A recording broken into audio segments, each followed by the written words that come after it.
नमस्कार, आप देख रहे हैं ग्रेट जम वर्चुअल। मैं पंकज खजूरिया। समय की बड़ी ब्रेकिंग जो है वो इकोनॉमिक वीकर सेक्शन जो है ईडब्ल्यूएस उसके कोटे को रिजर्वेशन को लेके आ रही है। जिस प्रकार से सुप्रीम कोर्ट में एक दायरा चल रहा था, जिस चाचिका में ये कहा जा रहा था कि क्या ईडब्ल्यूएस को रिजर्वेशन लागू होनी चाहिए कि नहीं होनी चाहिए। मैं बहरहाल आपको ब्रेकिंग बता दूं, 5 जजेस की जो पीठ थी उन्होंने फैसला लिया है और जो फैसला जो है 3-2 की रेशो से, यानी कि 3 जजेस जो थे वो इसके फेवर में थे कि इकोनॉमिक वीकर सेक्शन ईडब्ल्यूएस में रिजर्वेशन लागू होनी चाहिए। वहीं 2 ने जो है अपनी डिसेंटमेंट शो की है। और लेकिन इन 3-2 के मदद से जो है अभी इकोनॉमिक वीकर सेक्शन जो है सुप्रीम कोर्ट ने हरी झंडी दे दी है कि अब पूरे भारतवर्ष में इकोनॉमिक वीकर सेक्शन रिजर्वेशन जो है वो लागू हो सकती है एजुकेशन इंस्टीट्यूशन में और जॉब्स में।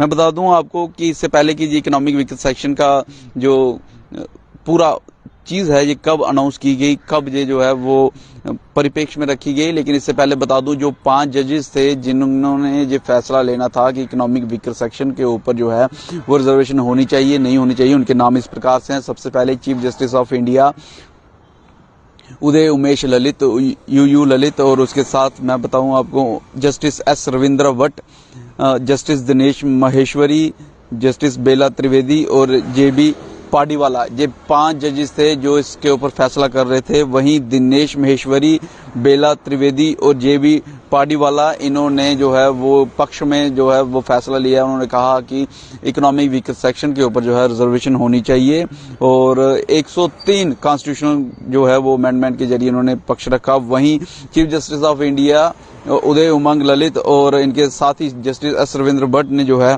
वो आना जरूर चाहूंगा सबसे पहले कि इकोनॉमिक वीकर सेक्शन जब रिजर्वेशन लागू होगी तो ऐसा माना जा रहा था कि जो एक कॉन्स्टिट्यूशनली कहा जाता है कि 50% से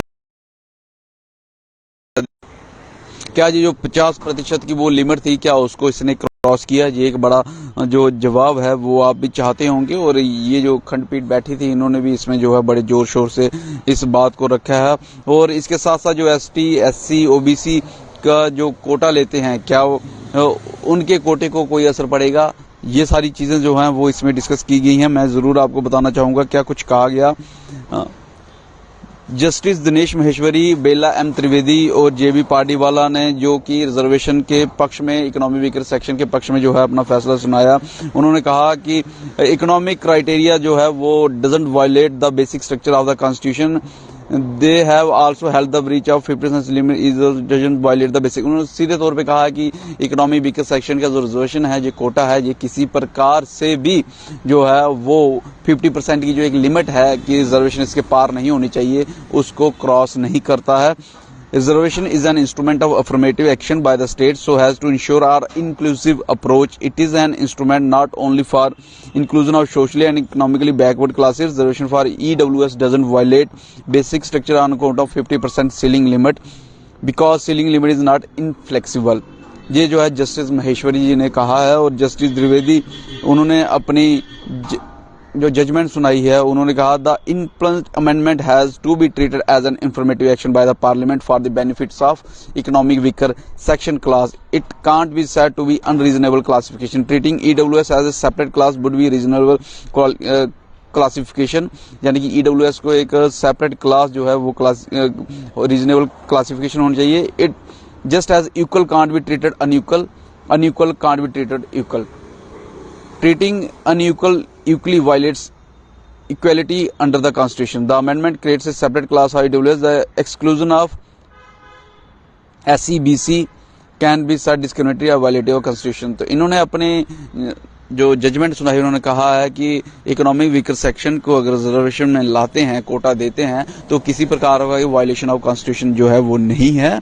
और जिस प्रकार से उन्होंने इसमें लिखा है कि equal can't be treated unequal, जो इक्वलिटी है वो अनइक्वल नहीं हो सकती, जो इनइक्वलिटी है वो इक्वलिटी में नहीं हो सकती. इस प्रकार से उन्होंने अपनी बात रखी है. Justice Dwivedi and Pardiwala also made observation in the judgment regarding the need.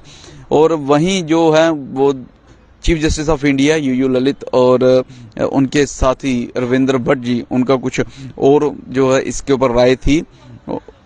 by excluding the poor among SC, ST, OBC from economically backward classes. The one 103rd amendment practice constitutionally provided form of the discrimination, उन्होंने अपनी बात रखी है।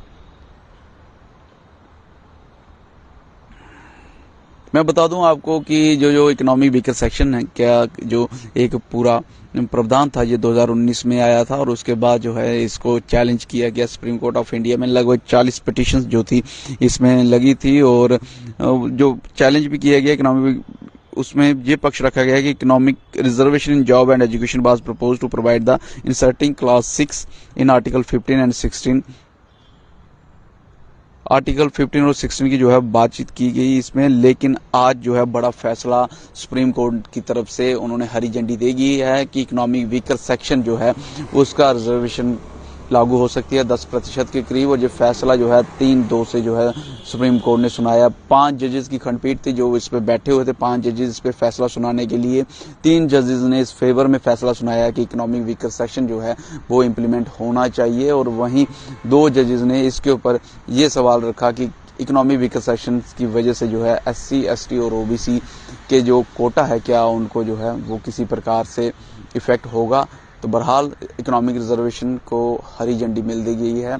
अभी institutional education institution में और job में जो है इकोनॉमिक वीकर सेक्शन का 10% का जो है वो कोटा लागू होगा। और जिस फैसले में खंडपीठ ने साफ तौर पे कहा है कि इकोनॉमिक वीकर सेक्शन यानी कि इकोनॉमिकली वह लोग जो इनइक्वालिटी फेस कर रहे हैं उनको जो है वो ऊपर उठाने के लिए कोटा जो है वो इंट्रोड्यूस किया जा रहा है।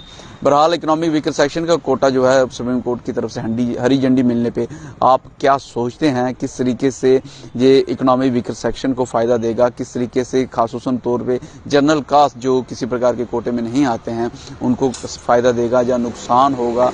आपकी क्या राय है हमें कमेंट सेक्शन में कमेंट करके जरूर बताइएगा। वीडियो को लाइक और शेयर करना ना भूलिएगा। अगली अपडेट के लिए जुड़ रहे हैं ग्रेट जम वर्चुअल के साथ, कैमन काका के साथ मैं पंकज खजुरिया। जय हिंद।